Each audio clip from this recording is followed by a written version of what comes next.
on va à l'avant-première de Baptiste rapproche-toi, de Shaun 2. Et on avait adoré le premier au point qu'on en fasse un film, parce que c'est de là que vient l'inspiration. Oui. Et qu'avais-tu pensé de Shaun 1, Baptiste? Alors de Shaun 1, ça pour moi ça avait été bien. Sans plus. De mes souvenirs, ça avait été même, j'avais dû adorer à l'époque. Ah. Et tu l'as pas revu depuis un moment? Ah non, je l'ai pas revu depuis un moment. Non. Mais tu as fait ça exprès, c'est-à-dire pour ne pas être déçu du 2, parce qu'il était tellement bien le 1 que tu voulais pas avoir à les comparer, c'est ça, non? Ou complètement... non, je sais pas. Non, simple habitude. D'accord, oui, bon. Tu n'as l'habitude de jamais préparer tes séances ciné, quoi, d'accord? Ouais, c'est ça. Bah moi j'avais trouvé que c'était un chef-d'œuvre, là, au niveau de Toy Story 4, j'y vais, c'était un 20 sur 20, c'était génial. Et on va le voir, mais Baptiste, qu'est-ce que tu attends de ce film qui apparemment va parler des martiens? On n'a pas vu les bandes annonces, mais qu'est-ce que tu attends, toi? Des extraterrestres, pardon. Un film drôle, et bien comme d'habitude, à peu près comme le Shaun 1, et puis une belle histoire. D'accord, Tu sais, on dit Shaun, pas Shaun. Oh madame, merci. Alors moi j'attends un film aussi un peu émotionnel à la fin, tu vois, comme c'était le cas dans le précédent. Baptiste, on y croit à fond. Oui, Baptiste, regarde les pigeons. C'était pas les pigeons qui envahissent la ville. Je suis pas trop près parce que pareil comme ça ils vont m'embêter. Non, t'inquiète pas. Il y en a un là, il est en train de s'approcher. Non, ah oui, tiens, il arrive.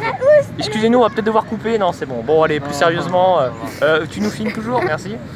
Oui, car on a un caméraman aujourd'hui qui filme comme un pied, je crois.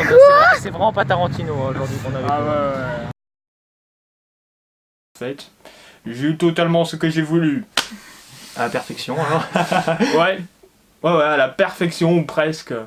Mais on y est, le film aura une bonne note à la fin, ça c'est déjà assuré. Bon, bah ça c'est super, c'est à chaud, mais bon, voilà, on va quand même en parler, c'est pas une raison. Bah, je suis d'accord avec toi, film très drôle, très divertissant. Je dirais même que c'est peut-être plus drôle que Shaun 1, mais... Allez, la petite contrepartie, mais tout est relatif, hein, parce que c'est deux films pour moi géniaux, je l'affirme. Ouais. Peut-être un peu moins émouvant, mais c'est pas du tout désagréable, parce que franchement, on se marre du début à la fin. Il n'y a pas un moment, il n'y a pas 30 secondes, 20 secondes, où t'as pas au moins un sourire, ou voilà, un rire aux éclats, ça peut arriver. Ouais. Bon. Ah oui, parce que c'est très drôle, et en plus on essaye de suivre l'histoire, mais comme c'est toujours drôle, et ben on se marre à fond la caisse. C'est ça, c'est très rythmé. Et par contre, à l'avant-première, on était avec beaucoup d'enfants. Ça t'a pas un peu perturbé que finalement, je sais pas pourquoi, mais nous, on rigole à des moments, et les enfants rigolent à d'autres moments. Ah ouais, ça c'est totalement perturbant, parce que quand tu rigoles et que t'es le seul, ou presque oui, dans on la était salle... tous les deux à rigoler à un moment, presque. Ou presque dans la salle, alors en fait tu dis, ok d'accord, là j'aurais pas dû rigoler. Bah c'est pas ça, tu peux rigoler à tout moment, mais c'est quand même mieux quand tout le monde rigole en même temps. Et le problème c'est que là t'as un petit choc intergénérationnel entre nous qui sommes de jeunes adultes et puis les petits. C'est accès à tout le monde, tout le monde peut le voir, hein. Tout le monde va bien se marrer, mais c'est ça qui est génial, c'est que t'as différents niveaux de lecture, tu vas pas te marrer pour les mêmes raisons. Et le problème c'est que le film est tellement drôle à bien des égards, que c'est vrai que des fois tu te dis, bon les petits, oui c'est rigolo, mais est-ce que ça mérite vraiment qu'on soit... Et tu vois l'idée. Mais on rigole, oui. Et c'est peut-être aussi parce qu'il y a des références à des films que peut-être les enfants n'ont pas encore vus, je ne sais pas, hein. Enfants, voilà, hein, 4, 5, 6 ans, hein, voilà. À un moment, une référence à La Folie des Grandeurs, une référence à Wallace et Gromit, bon ça je pense que normalement tout le monde l'a vu, Wallace et Gromit quand ils partent sur la Lune, et qui croient que la Lune est en fromage, enfin ça c'est un épisode culte de d'Hardman, c'est génial. Oui. Rencontre du troisième type, pardon. Alors l'animation de la pâte à modeler, les personnages on avait l'impression qu'ils étaient vraiment réels. C'est ça, de plus en plus. On était de plus en plus dans le décor, donc là la qualité s'améliore. C'était déjà pas mal avant, enfin. Ah oui, c'était déjà très bien, on avait déjà du haut niveau, là on a encore du haut niveau. Au début c'était un peu saccadé, je sais pas si t'as remarqué les premières actions qui révèlent un peu le quotidien des moutons. Ah ouais. Donc ce n'est pas pour comparer notre film qu'on a fait à ce Shaun 2, mais l'animation était déjà un peu saccadée dans la nôtre, donc on va pas critiquer ça, sinon on n'est pas très logique. Mais plus sérieusement, donc l'animation au début un peu saccadée, mais c'était vraiment volontaire, je trouvais ça très agréable. Après ça devient beaucoup plus fluide, c'était au début juste pour une petite mise en jambe on va dire, c'est un peu ça. Et au début j'ai eu peur moi du scénario, je me suis dit oula on rigole bien certes, mais va falloir activer un peu pour nous sortir un petit scénario quoi, parce que là on va pas juste nous dire il y a des extraterrestres, parce que alors là bon va falloir dépasser un peu ce stade là. Et j'ai eu peur, mais au final tous les éléments qui te paraissent pas inutiles, mais qui ne servent pas à la base à l'histoire, et qui sont juste là pour te faire marrer au début, eh bien tout va être assemblé pour qu'à la fin, sur ta toile immense de ce film, tout soit clair, tout soit logique. Je plaisante même pas en disant qu'à un moment on voit le fermier, bon je spoil pas vraiment, hein, tu vois le fermier en slibard dans sa maison, tu te dis ah ah c'est très drôle parce qu'il y a une situation voilà, qui s'y prête vraiment, tu te dis c'est quel quiproquo, c'est très amusant, mais ah ben non ça va servir à la fin encore pour un petit gag, encore pour servir l'histoire. Donc bon, c'est un film qui a été super bien préparé. La mise en scène, à mon idée, cette mise en scène c'était pour faire rigoler, donc ils m'ont bien fait rigoler. Et la mise en scène aussi, que j'ai vu des bons trucs, des bonnes scènes, des bons plans. Tout ça, c'était bien orchestré. On sent qu'il y a eu un... Mais je t'écoute, hein, mais j'aurai une question après. Et on sent qu'il y a eu un... Je trouve pas le mot là. Un travail, non un travail bien fait. Oui, voilà, c'est ça. Et moi, je dirais même, au-delà d'un travail bien fait, je dirais même une passion bien faite, parce que tu sens que tous ceux qui bossent là-dedans, ils en sont ravis. C'est pas le film pour gagner des sous, parce que ce film, le premier show était génial, la réception presse, la réception spectateurs, pardon, était géniale. Le film n'a pas fait un grand carton, mais c'est ça qui est agréable, parce que justement, en sachant que ce film, aussi incroyable soit-il, les gens, la plupart du temps, s'en fichent complètement et préfèrent aller voir d'autres films. Au final, allez, je fais vraiment le film que j'ai envie de faire, je ne pense pas à tout l'argent que ça va engendrer. Et ça se sent, hein, concrètement. Enfin, je sais pas si t'en as pensé, mais t'as vraiment cette impression. Alors oui, je levais le doigt parce que comment fait un film pour te faire rigoler avec juste un simple plan dans la ferme, par exemple? Parce que c'est assez fort, t'as raison, t'as trouvé le terme. Oui, c'était très fort. Alors oui, il y a des astuces pour l'instant. Donc en général, on essaye de suivre un peu, et puis on trouve une petite tirade qui fasse rigoler à la fin le personnage. Puis à la fin, ils mettent un gros plan, et c'est ce gros plan qui va nous faire rigoler, et c'est tout ce suivi d'action qui à la fin va te faire rigoler.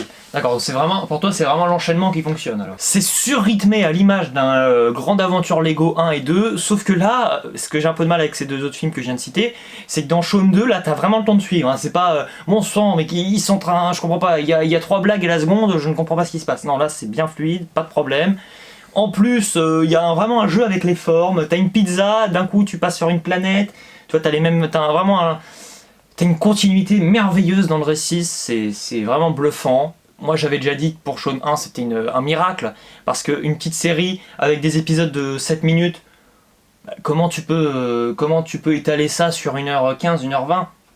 Encore une fois, moi sur celui-là ça a marché, il dure 10 minutes de plus que le précédent, mais tout est aussi réussi, et tu tombes pas dans le « vous avez aimé Shaun 1 ? Eh ben on va vous resservir Shaun 1 !» Au début j'ai eu un peu peur, parce que justement j'avais trop dans ma tête Shaun 1, et à un moment je me suis dit « arrête de penser à Shaun 1, c'est un autre film !» Et c'est là que parce qu'au début je sais pas, les 5 premières minutes, c'est pas que j'ai pas aimé, mais tu vois, je pensais trop à Shaun 1 et j'arrêtais pas de me dire est-ce qu'ils vont faire aussi bien. À un moment, je me suis dit, mais arrête de penser à ça, bon sang, non mais profite du film, tu verras après ça. Tu vois, c'est pour ça, je te voyais un peu. Moi, je voulais dire allez, va dans le film, laisse-toi baigner par le film. C'est vrai, oui, toi t'étais directement dedans. Hein. Premier gag, t'étais mort de rire, toi. Premier gag, ouais. Moi, au début, j'étais parti direct. Au début, j'ai eu un problème technique avec mes lunettes parce que j'avais de la poussière, alors du coup, j'étais en mode j'entends tout le monde qui se marre, je dis mince, ça a déjà commencé, alors je regarde le truc, donc je remets mes lunettes.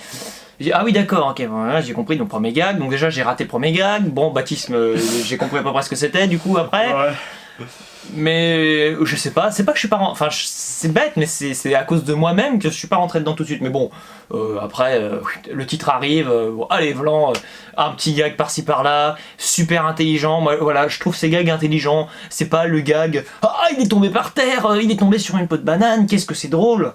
Bah non, parce que sinon je me serais vraiment pas marré. J'ai un humour assez ouvert, mais là non, quand même, non pas à ce point-là quoi. Sur l'émotion, non, j'ai pas été trop ému. J'ai eu envie de pleurer à certains moments. Ah oui, quand même. Ils avaient un peu d'émotion, mais c'était pas le plus gros gabarit là-dessus. C'était pas assez fort pour que tu te... Oh, je pleure, je m'effondre. Ouais. Mais à mon avis, le film... Bon, moi j'avoue qu'à un moment j'ai versé une larme. Je me suis dit, c'est quand même... On ne dit pas pourquoi, mais c'était quand même assez touchant. Ça fonctionne parfaitement.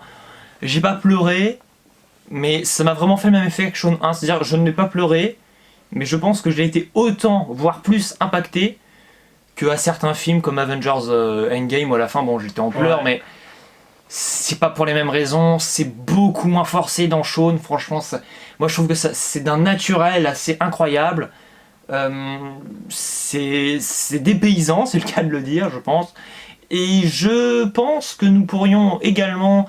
Eh bien peut-être comparer les 2 premiers films que nous avons eus à d'autres films d'animation qui sont dans nos peut-être bien dans notre répertoire. Moi, sérieusement, je sais que j'ai eu beaucoup d'âges de glace et j'ai bien aimé, donc on pourrait aussi les comparer à ça. D'accord, donc belle référence. Hein. Et après... Peut-être Toy Story. Toy Story aussi avait été bien, donc Toy Story 4 ressemble assez au Shaun 1. C'est vrai que ça... Moi je trouve que je suis d'accord avec toi, là, ça fait un peu Toy Story 4, mais je sais pas, il y a un petit esprit magique, honnêtement, ouais, c'est ça, c'est la magie. Oui. Et moi, je t'avoue que tu parles de l'âge de glace, pour moi l'âge de glace est bien en dessous de Shaun 1 et Shaun 2, mais j'aime beaucoup l'âge de glace, mais pour moi c'est une catégorie au-dessus, Shaun. C'est au niveau des Toy Story, au niveau de Cars 1, en tout cas, hein, me faites pas dire que c'est Cars 2, où le message anti-écolo et compagnie, et alors Cars 3 je l'ai pas vu parce que du coup j'étais dégoûté par Cars 2, enfin bon bref, voilà, pour moi... C'est un super film, il est vraiment à l'image du premier, mais en bien différent, parce que le problème des suites en général, c'est qu'on rabâche 10 fois la même chose. Je ne te mentionne pas du tout, qu'est-ce qu'on a fait au bon Dieu 2 haha. Bon. Non, je l'ai pas vu, le bon Dieu de... Je crois que tu as bien fait. Alors ce film d'ailleurs, on se l'est bien marré, mais bon voilà, c'est tout. Bon, franchement, là, bon, on va rester sur Shaun 2. Si je donnerais une note... Si je donnais, bah ça recommence là. Oui, si je donnais une note sur ce film, eh ben, on serait à 17 sur 20. Ah. Pour une première note. Petite question, tu auras mis combien à Shaun 1 ? Comme ça de souvenir, ça fait un On serait à la même note, je pense. Bon, 17, donc très bonne note. Ce film, pour moi, il est très bien et il est très rigolo, il est très rythmé. Bien sûr, on a des décalages parce qu'on a des décalages de grandeur, on a des décalages de mémoire aussi. C'est-à-dire, je comprends pas. C'est-à-dire, les petits ne rigolent pas au même moment que toi. Ouais, bah après, c'est sympa. Moi, tu vois, tu dis que c'était un peu casse-pied. Bon, c'est vrai que des fois, c'est un peu relou. Mais bon, au moins, pendant 1h30, t'entends des rires, quoi, donc après tout, pourquoi pas. Pourquoi pas, le film est fait pour rigoler à tout le monde, donc pour ceux qui ont 99 ans, pas de problème, allez-y, rigolez avec eux. Ah oui, non, mais tu peux te marrer à tout âge, à mon avis. D'ailleurs, moi, j'invite ceux qui se sont dit, je n'irai pas voir Shaun 2, à se remettre un peu en question leur choix. Parce que je connais certains confrères, là... Oh non, j'ai pas envie de voir Shaun 2, oh non, là, il y a Joker, oui, bon bah d'accord, bon, très bien, enfin je veux dire, il y a Joker, c'est très bien le Joker, mais bon sang, enfin, allez voir ce film, laissez-lui une chance, encore une fois, c'est un film génial, c'est un film d'animation, mais c'est peut-être l'un des 5 meilleurs films d'animation de tous les temps, pour moi en tout cas, oui. Bon, pas pour toi visiblement, mais ça reste... chef-d'œuvre, oui, bah, il peut en être un. Ah, il peut en devenir un à long terme, tu penses ? À long terme, il peut bon, alors pour toi, il n'en est pas encore un. Eh ben moi, mes cocos, eh ben je vous annonce que si pour moi c'est un chef-d'œuvre, je suis incroyablement surpris et c'est génial, honnêtement. Donc 20 sur 20 aussi, oui, voilà, je balance un 20 sur 20. Oh, les 20 sur 20, c'est pas tous les 4 matins, rassurez-vous. Hein. Non, mais j'ai dû mettre 20 sur 20. Allez. Quand un film met à 20 sur 20, en général, il le mérite bien. Il le mérite, et puis surtout, j'ai dû mettre 20 sur 20, comme ça de tête, je pourrais mettre 20 sur 20, peut-être à une 20 films, peut-être, tu vois, dans tout ce que j'ai vu. Donc, et encore, non même pas 20, non 15, allez. Donc si je vous dis que c'est encore un 20 sur 20, c'est que ça les vaut. Donc Joker avait détrôné dans mon estime Toy Story 4. Ah ben voilà, Joker désolé, t'auras tenu que 2 jours, parce que... Mais non, mais je suis désolé. Bah ouais, Shaun 2, là, passe devant, c'est génial. Désolé au clown de DC. C'était déjà génial. Il était très bien ce coup-là. C'était génial. Mais là, il reste un prix d'or à Cannes. Hein. Voilà. Mais là, ce qui est incroyable, c'est que j'ai découvert 2 de mes films préférés désormais en l'espace de 3 jours. Et je vous dis pas le bien que ça fait. Par contre, le problème, c'est que Shaun sort bientôt. Et du coup, les 2 risquent de s'entre-choquer un peu. Tu vois, les mettre en opposition au box-office, ça m'enquiquine. Mais je sais déjà que Shaun 2 ne marchera pas. Enfin, ça sera pas un grand succès commercial parce que c'est pas... Je pense que c'est pas fait pour ça, honnêtement. Tu vois, là, c'est un film qui a son public, qui le gardera. Ouais. Donc, Hardman Forever. Je pense qu'on peut dire à tout le monde, réfléchissez bien, allez voir Shaun 2. Vous le regretterez peut-être. Bon, honnêtement, je vois pas vraiment pourquoi et comment. Non, moi, je vois pas du tout pourquoi. Je le regretterai. Je suis très content d'être allé le voir, d'ailleurs. On vous dit ciao et à la prochaine.